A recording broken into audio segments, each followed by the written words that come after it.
ಕಂಪ್ನಿಯವ್ರಿಗೆ ಮಾಡಿರೋದು.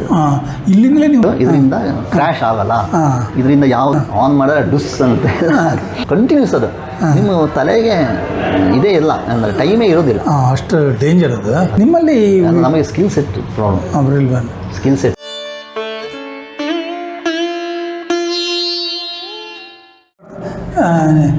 ನೀವು ಬನ್ನಿ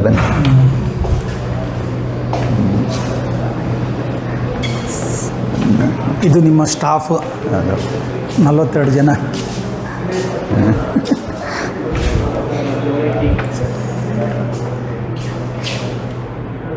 ಇದು ಕೆಳಗಡೆ ತಗೊಂಡು ಹೋಗ್ತೇನೆ, ಇಲ್ಲಿ ಕೆಲವು ತೋರಿಸ್ತೇನೆ ನೋಡಿ.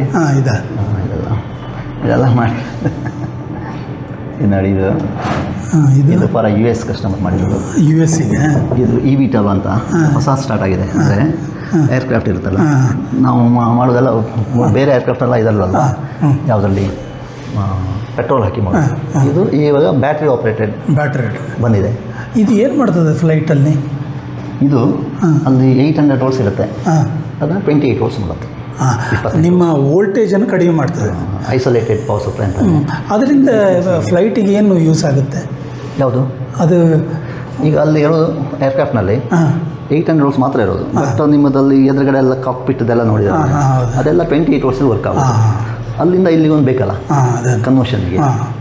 ಈಗ ನೋಡಿ, ಇದೇನಾಗುತ್ತೆ, ಇದು ನೋಡಿ, ಇದು ಬ್ಯಾಟ್ರಿ ಚಾರ್ಜರ್ ಅಂತ. ಈ ಆರ್ಮಿಯವರು ಇರ್ತಾರಲ್ಲ, ಅವರು ಹಿಂದ್ಗಡೆ ಒಂದು ಇದು ಮಾಡಿರ್ತಾರೆ, ಒಂದು ಕಮ್ಯುನಿಕೇಷನ್. ಅವರು ಮಾತಾಡಲಿಕ್ಕೆ ಫೋನ್ ಇರುತ್ತೆ, ನಮ್ಮ ಫೋನ್ ಯೂಸ್ ಮಾಡೋದಿಲ್ಲ ಅವರಿಗೆ, ವಾಕಿ ಟಾಕಿ ಇರುತ್ತೆ.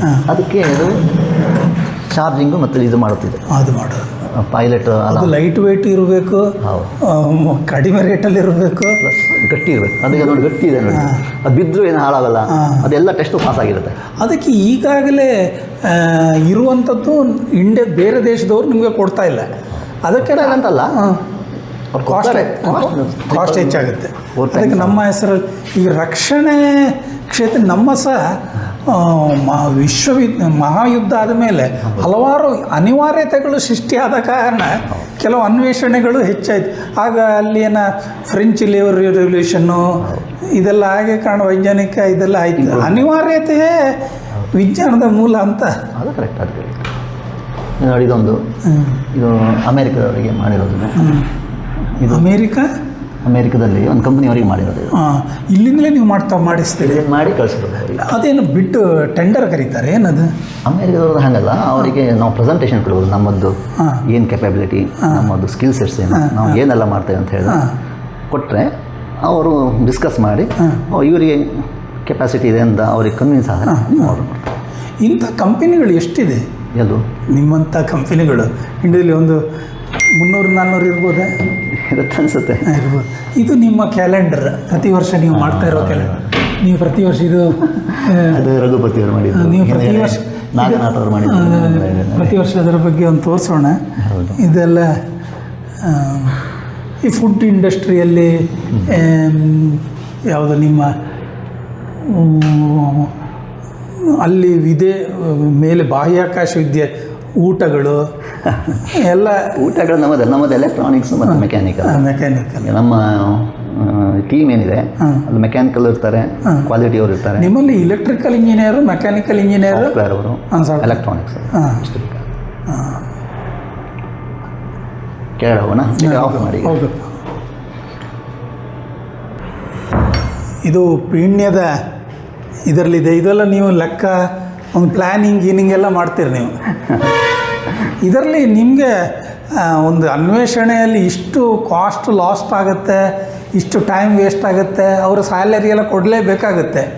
ಅದಕ್ಕೆ ಪೇಟೆಂಟ್ ಸವಲತ್ತು ನೀವು ರಕ್ಷಣಾ ವಲಯದಲ್ಲಿರುವ ಕಾರಣ ನಿಮಗೆ ಮಾಡಲಿಕ್ಕೆ ಆಗೋದಿಲ್ಲ. ಮಾಡ್ಬೋದು, ಅದ್ರ ಬಗ್ಗೆ ಟೈಮ್ ಸ್ಪೆಂಡ್ ಆಗಿಲ್ಲ, ಟೈಮ್ ಮಾಡಿಲ್ಲ. ಅದಕ್ಕೂ ಕಾಸ್ಟ್ ಇದೆ, ಇದಿದೆ, ಬೇರೆ ಬೇರೆ ಟೈಮ್ ಇಲ್ಲ. ಕೇಳೋಗೋಣ, ಹೋಗು, ಆಫ್ ಮಾಡಿಬೇಕಾದ್ರೆ.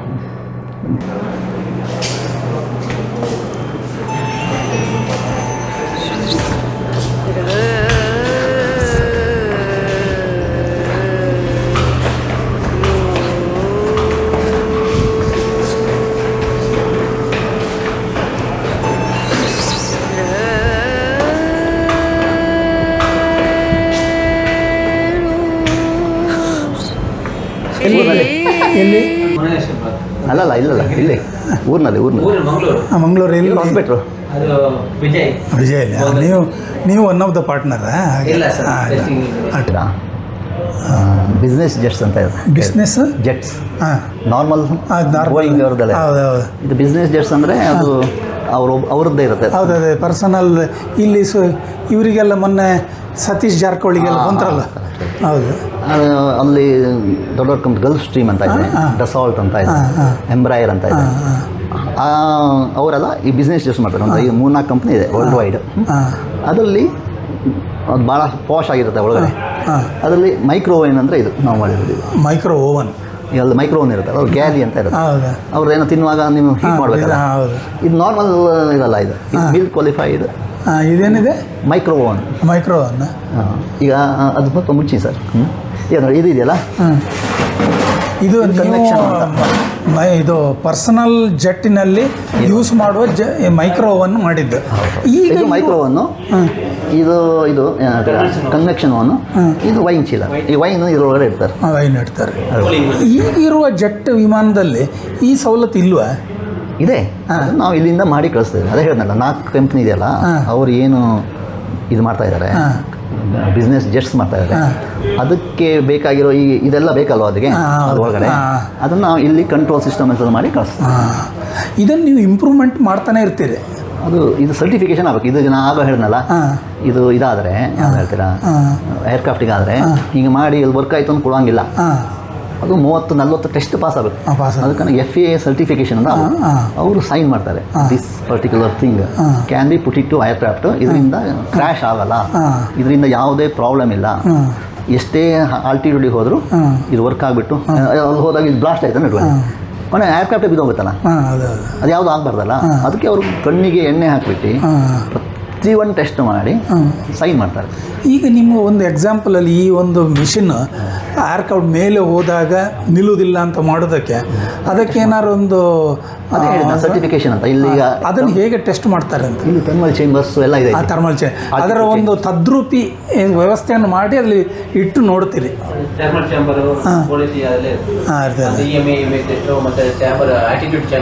ಅದು ಎಲ್ಲಿದೆ? ಅದು ಅವ್ರ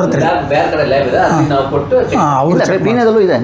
ಮೂರು ಹಾಕಿ ನಾವು ಇದನ್ನು ತಗೊಂಡು ಹೋಗ್ಬೇಕಲ್ಲಿ, ಅಲ್ಲಿ ತಗೊಂಡು ಆಗ ಅವರು ಬರ್ತಾರೆ. ಯಾರು ಅವ್ರು ಕ್ವಾಲಿಟಿ ಅವ್ರು ಬರ್ತಾರೆ, ಅವ್ರು ವಿಟ್ನೆಸ್ ಮಾಡ್ತಾರೆ. ಅವರೆಲ್ಲ ಓಕೆ ಅಂದಮೇಲೆ ಅದ್ರ ಒಳಗಡೆ ಹೇಳಿದ್ನಲ್ಲ, ಅದು ಮಾಡಿ ಅದನ್ನು ಪೇಟೆಂಟ್ ಮಾಡಿದರೆ ಪೇಟೆಂಟ್ ಅಲ್ಲ, ಅದೇ ಹೇಳಿ ಪೇಟೆಂಟ್ ಅಲ್ಲ, ಸರ್ಟಿಫಿಕೇಶನ್ ಆದರೆ ಸರ್ಟಿಫಿಕೇಶನ್ ಆಯ್ತು. ಸರ್ಟಿಫಿಕೇಶನ್ ಅಂದರೆ ಪೇಟೆಂಟ್. ಅದು ನೀವು ಮಾಡಿದೊಂದು ಶ್ರಮ, ಆ ಶ್ರಮವನ್ನು ಇನ್ನೊಬ್ಬರು ನಕಲು ಮಾಡ್ಬೋದಲ್ವಾ? ಇದು ಸರ್ಟಿಫೈ ಆದಮೇಲೆ ಅವನು ಪುನಃ ಇದೇ ಫ್ಲೋನೇ ಮಾಡ್ಬೇಕಾಗುತ್ತೆ. ನಾವು ಏನು ಮಾಡಿದ್ವಲ್ಲ ಅದನ್ನು ಆ ರೈಟ್ಸ್ ನಿಮಗಿದೆ.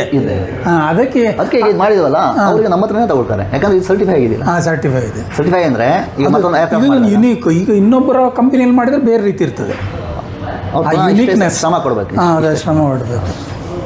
ಈ ಅನಿವಾರ್ಯತೆ ಸೃಷ್ಟಿಯನ್ನು ಅವರು ಕಂಡುಹಿಡಿತಾರೆ ಅಥವಾ ಏನೋ ವೈಫಲ್ಯ ಆದಾಗ, ಈಗ ಒಂದು ಯಾವುದಾದ್ರು ವಿಮಾನ ದುರಂತ ಆದರೆ ಅದು ಏನು ಕಾರಣ ಅಂತ ರೂಟ್ ನೋಡಿ ಅದಕ್ಕೆ ಇದು ಕಾರಣ ಆಗಿದ್ದರೆ ನೀವು ಅದಕ್ಕೆ ಪರಿಹಾರ ಕೊಡ್ತೀರಿ. ಇದಕ್ಕೆ ನಿಮ್ಮ ನೀವು ಇದನ್ನು ಯಾವುದೀಗ ತೇಜಸ್ಸು ನಿನ್ನೇನೋ ಬಿತ್ತು ಅದೇನು ಅಧ್ಯಯನ ಮಾಡ್ತಾರೆ, ಅದಕ್ಕೆ ಕಾರಣ ಏನು ಅಂತ ನೋಡಿ ಅದಕ್ಕೇನೋ ಪರಿಹಾರ ಕಂಡು ಬ್ಲ್ಯಾಕ್ ಬಾಕ್ಸ್ ಅಂತಲೇ ಇರ್ತದೆ. ಇದಿರುತ್ತೆ, ಡೇಟಾ ಇರುತ್ತೆ. ಆ ಡೇಟಾ ಅಲ್ಲಿ ಹಾರುವಾಗಲೂ ಕಳಿಸ್ತಾ ಇರುತ್ತೆ ಆ ಇದರಲ್ಲಿ, ಅದೆಲ್ಲ ಲಾಗ್ ಆಗಿರುತ್ತೆ. ಆ ಫ್ಲೈಟ್ ಆ ಟೈಮ್ನಲ್ಲಿ ಯಾವ ಸಿಸ್ಟಮು ಇಂದ ಆಯಿತು ಅಂತ ಅನಾಲಿಸಿಸ್ ಮಾಡಿ ಕಂಪ್ಲೀಟ್ ಡೇಟಾ ಇರುತ್ತೆ. ಅದರಲ್ಲಿ ಸಹ ಅದೇ, ಈಗ ಒಂದು ಕಾರಿನಲ್ಲಿ ಒಂದು ಟಯರು ಬೇರೆ ಆದರೆ ಅದಕ್ಕೆ ತಕ್ಕಂಥ ಸ್ಟೇರಿಂಗ್ ಇನ್ನೊಂದಾಗಬೇಕು, ಅದಕ್ಕೆ ತನ್ನ ಹಾರ್ನ್ ಅದೇ ರೀತಿಯಲ್ಲಿ ಕಂಪ್ಯೂಟರ್ ಸಹ ಒಂದು ಬೆಳವಣಿಗೆ ಹೆಚ್ಚಾದರೆ ಅದಕ್ಕೆ ಪೂರಕವಾದ ಉಳಿದ ಕೆಲವು ಮಾಡಲೇಬೇಕಾಗುತ್ತೆ. ಇದನ್ನು ಟೆಸ್ಟ್ ಮಾಡಲಿಕ್ಕೆ ನಾವು ಮತ್ತೊಂದು ಸಿಸ್ಟಮ್ ಮಾಡ್ತೇವೆ. ಅದನ್ನು ನೀವು ಫಸ್ಟ್ ಅಪ್ರೂವಲ್ ತಗೊಳ್ಬೇಕು. ಈ ಬಾಕ್ಸ್ ಆದಮೇಲೆ we have to connect it to that. ಎಲ್ಲ ಪ್ಯಾರಾಮೀಟರ್ ಚೆಕ್ ಮಾಡಿ ಸಿಗ್ನೇಚರ್ ಮಾಡ್ತಾರೆ ನಮ್ಮ ಕ್ವಾಲಿಟಿ ಅವರು. ಎಲ್ಲದು ವಿಟ್ನೆಸ್ಡು, ಟೆಸ್ಟೆಡ್, ಓಕೆ. ಅಷ್ಟು ಆದಮೇಲೆ ವಿ ಕ್ಯಾನ್ ಡಿಸ್ಪ್ಯಾಚ್. ನಿಮ್ಗೆ ಗೊತ್ತಾಗಿಲ್ಲ. ಇದರಲ್ಲಿ ಈಗ ನೀವು ಮಾಡಿದ್ರಲ್ಲಿ ಕೆಲವು ವಿಫಲತೆಯೂ ಕಂಡಿರ್ಬೋದು ನಿಮ್ಮ. ಅಷ್ಟೇ ವಿಫಲತೆನೇ ಸ್ಟಾರ್ಟ್ ಆಗೋದು. ವಿಫಲ ಯಾವುದು ವರ್ಕ್ ಆಗಲ್ಲ, ವರ್ಕ್ ಆಗೋದಿಲ್ಲ. ಎಲ್ಲ ಹೊಗೆ ಬಂದಲ್ಲ ಮೇಲ್ಗಡೆ ಮಾಡ್ತಾ ಇರ್ತಾರಲ್ಲ, ಆನ್ ಮಾಡಿದ್ರೆ ಡುಸ್ ಅಂತೆ. ಈಗ ಫಾರ್ ಎಕ್ಸಾಂಪಲ್ ಇದು ಮಾಡಿದಲ್ಲ, ಈಗ 4-5 ವರ್ಷದಿಂದ ಮಾಡಿರುವಂಥ ಸಿಸ್ಟಮ್ ಇದೀಗಲ್ಲ, ಇದೀಗ ಅಮೇರಿಕಾಗೆ ಹೋಗ್ತಾ ಇದೆ. ಇದೇನು ಈಗ ನೋಡಿ, ನಿಮ್ಮ ಮನೆಯಲ್ಲಿ ಮೈಕ್ರೋವನ್ ನೋಡಿದ್ರ ಅಲ್ವಾ? ಮೈಕ್ರೋವನ್ ವರ್ಕಿಂಗ್ ಆನ್ 220 volts. ಮತ್ತು ಏರ್ಕ್ರಾಫ್ಟ್ನಲ್ಲಿ 220 volts ಇರೋದಿಲ್ಲ, ಅದು 28 volts ಇದೆ. ಈಗ ಈ ಮೈಕ್ರೋವನ್ ಇದೆಯಲ್ಲ, ಅದು it is working on 28 volts. 28 ಅಂದರೆ ನಮ್ಮ ನಾರ್ಮಲ್ ಎವರೆಡಿ ಬ್ಯಾಟ್ರಿಯಲ್ಲಿ ಇರೋದು ಅದೆಷ್ಟು ವೋಲ್ಟ್ಸ್? ಅದು ಯಾವುದು? ಇದು ನಾರ್ಮಲಿ ಸೆಲ್ ಇದೆ ಅಲ್ಲ, ಅದು ಡಿ ಸಿ ಏನದು? D C. ಅದು ಇದು ನಿಮ್ಮ ಎ ಸಿ ಐದು, ಇದು ಎ ಸಿ ಡಿ ಸಿ? ಅದು ಡಿ ಸಿ 28 volts ಕೊಟ್ಟರೆ ಎ ಸಿ. ಬಟ್ ಮೈಕ್ರೋವನ್ ಇದೆಯಲ್ಲ, ಅದು ವರ್ಕ್ ಆಗೋದು 5000 volts. 5000 volts ಕ್ರಿಯೇಟ್ ಮಾಡುತ್ತೆ. ಇದು 28 volts ಕೊಡುತ್ತೆ. ಇದು ಎ ಸಿ ಡಿ ಸಿ ಇದೆ ವರ್ಕ್ ಆಗೋದು. ಇದಾ? ಡಿ ಸಿಯಿಂದ D C input, output A C. Output A C ಅದೇ ವರ್ಕ್ ಆಗಲ್ಲ. ನನಗೆ ತಿಳಿದ ಮಟ್ಟಿಗೆ ಡಿ ಸಿ ಅಂದರೆ ನಮ್ಮ ನಾರ್ಮಲ್ ಬ್ಯಾಟ್ರಿ ಸೆಲ್ಗಳು, ಅದು ಡಿ ಸಿ. ಅದು ಮಾತ್ರ ಡಿ ಸಿ ಅಲ್ಲ, ಅದು ಬರೀ ಮುಟ್ಟಿದ ಶಾಕ್ ಹೊಡೆಯಲ್ಲ. ಇಲ್ಲಿ ನಾವು ಮಾಡ್ತೇವೆ 350 volts 800 volts ಮಾಡ್ತೇವೆ. ಆ ಡಿ ಸಿ ಡೇಂಜರ್ ಜಾಸ್ತಿ. ನೀವು ಶಾಕ್ ಹೊಡೆದ್ರೆ ಹೋಗುತ್ತೆ. ಯಾಕಂದ್ರೆ ಅದು ಈಗ ಎ ಸಿ ಅದ, ನೀವು ಶಾಕ್ ಹೊಡ್ಸ್ಕೊಂಡಿದ್ರ ಶಾಕ್ ಕಟ ಕಟ ಕಟ ಕಟ ಅಂದರೆ 0 ಆಗುತ್ತೆ, ಇದಾಗುತ್ತೆ. ಅಷ್ಟೊತ್ತಿಗೆ ಕೈ ಹೇಳ್ಕೊಂಡ್ಬಿಡ್ತೀರಾ 0ದಾಗ, ನಿಮಗೆ ರಿಯಾಕ್ಷನ್ ಟೈಮ್ ಇರುತ್ತೆ. ಡಿ ಸಿ ಆದರೆ ಟಕ್ಕ ಅಂದರೆ ಕಂಟಿನ್ಯೂಸ್, ಅದು ನಿಮ್ಮ ತಲೆಗೆ ಇದೇ ಇಲ್ಲ ಅಂದರೆ ಟೈಮೇ ಇರೋದಿಲ್ಲ. ಅಷ್ಟು ಡೇಂಜರ್ ಅದು. ಡಿ ಸಿಯೇ ಡೇಂಜರ್. ಡಿ ಸಿ ಭಯಂಕರ ಎ ಸಿಗಿಂತ 100%. ಆದರೆ ನಮ್ಮ ನಾರ್ಮಲ್ ಸೆಲ್ಗಳು ಅದು ಡಿ ಸಿ ಅಲ್ವ? ಅದು ಡಿ ಸಿ ವೋಲ್ಟೇಜ್ ಕಮ್ಮಿ. ವೋಲ್ಟೇಜ್ ಕಡಿಮೆ. ಡಿ ಸಿ ಹೌದು, ವೋಲ್ಟೇಜ್ ಕಡಿಮೆ. ಅದ ಕಾರಣ ಸೇಫ್. ಕಮ್ಮಿ ವೋಲ್ಟೇಜ್ ಮುಟ್ಟಿದೆ ಅಂತ ಏನಾಗೋದಿಲ್ಲ. ಡಿ ಸಿ ಏನು high voltage. Voltage is the shocking factor, danger.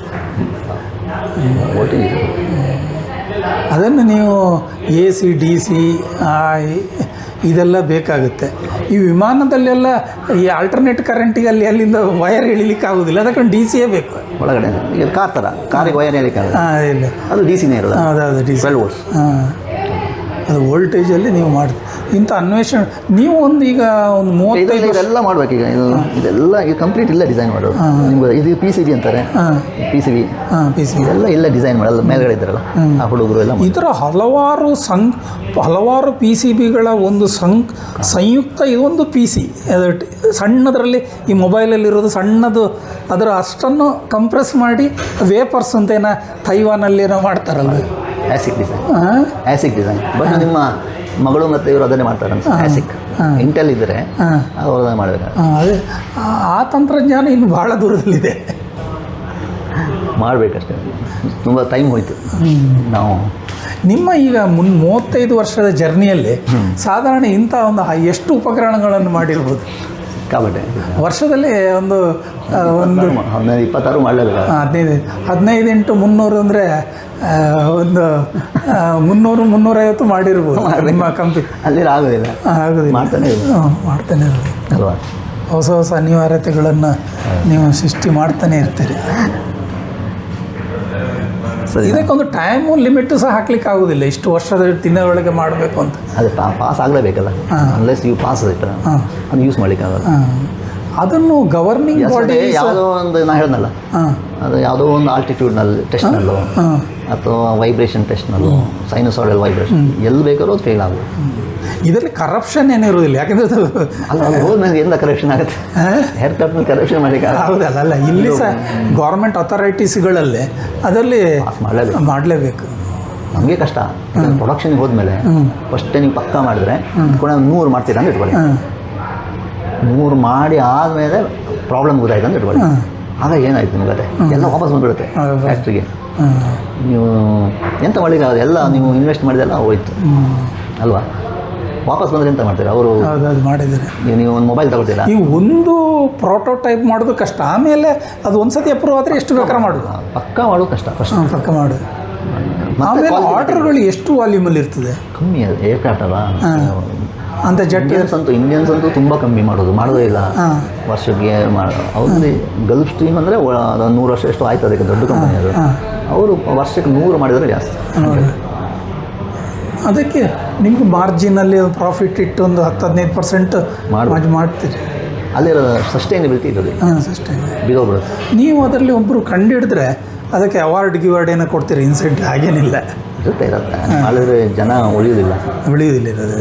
Labour problem ಇದೆ ನಿಮ್ಮಲ್ಲಿ.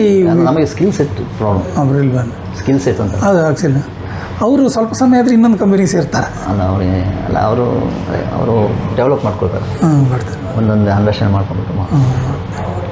ಬಟ್ ನೆಕ್ಸ್ಟ್ ಆಫ್ ಮಾಡಿಬಿಡ್ತಾರೆ.